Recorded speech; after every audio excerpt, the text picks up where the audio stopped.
I'm going to do a spur key to an Audi A1 65 plate using VVDI2. So we've got the working key, we need a working key by OBD. We've got our key cut ready. VVDI2 connected with the laptop actually connected to the internet.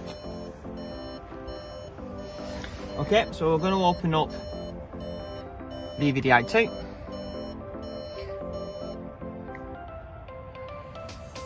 Okay, just going to open up Audi.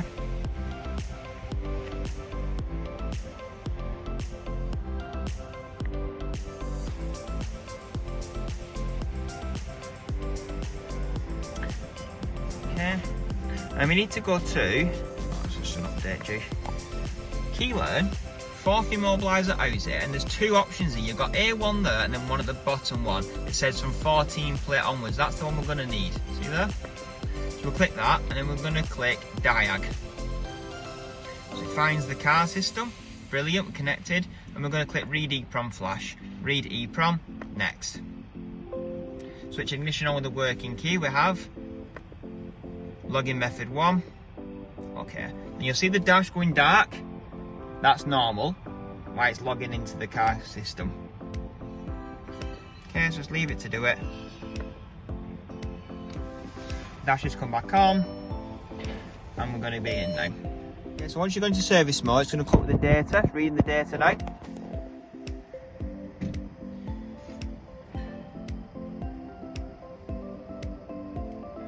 Okay, the dash is still dark, don't panic, we can wake that up afterwards.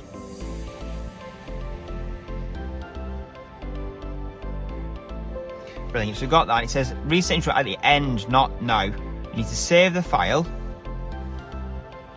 Audi A1 data onto desktop. Save. Now we need to read the IMO data. Got the IMO data. Again, it says reset into the cluster at the end. We're not doing it yet. Now we need to save this second file now as Audi A1 new key. Okay, because that's important. We separate the two files.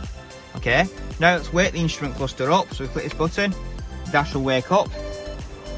Fantastic. I'm going to put a new key in the hole. I'm going to click on make dealer key. Okay, so we've got the working key. So switch on with working key, yeah. Login method 1, yeah.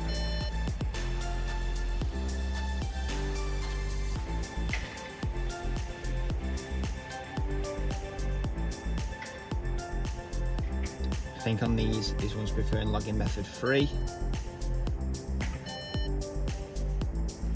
Let's try him.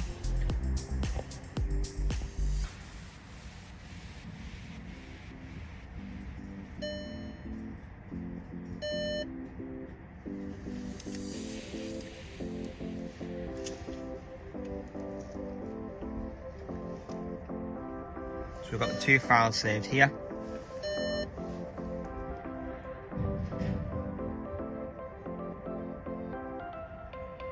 Let's get our pin code in it, our component security there as well. I think it's going to fail under this login. We're going to try login free.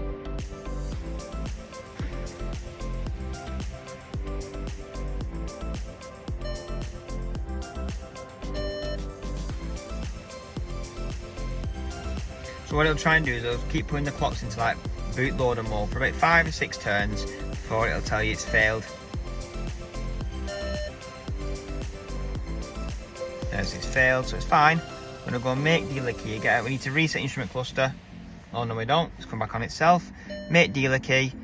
This time, switch ignition on, which it is. This time we're gonna click login free. Next. If it doesn't work on 1, I always find number 3 works.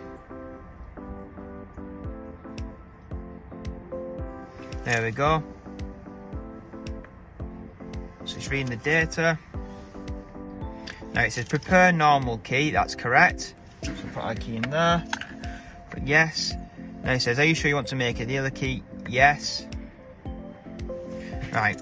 That now key is made okay and it's locked. Brilliant. Now we need to reset instrument cluster. The dash is still dark. So click reset instrument cluster. Dash wakes back up again. Now we're better than this. Is where it gets, look, you got to remember now, than 2 files. So we're going to click on that add key. It says warning, we have backed it up, that's fine. And we're going to click this third option here. It says load in more file. It's the second one we made that said new key. Now we set how many keys you want. 2. Click next. Is the car keyless? No. Now watch the dash. The dash will say 1/2, so it knows that key that's there. Get the next key. This one goes in, turns, this will say now 2/2. Done.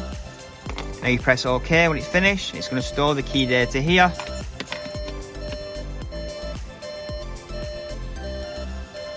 Brilliant. So that's how we do an Audi A1 or Q3 using VVDI2. Thank you.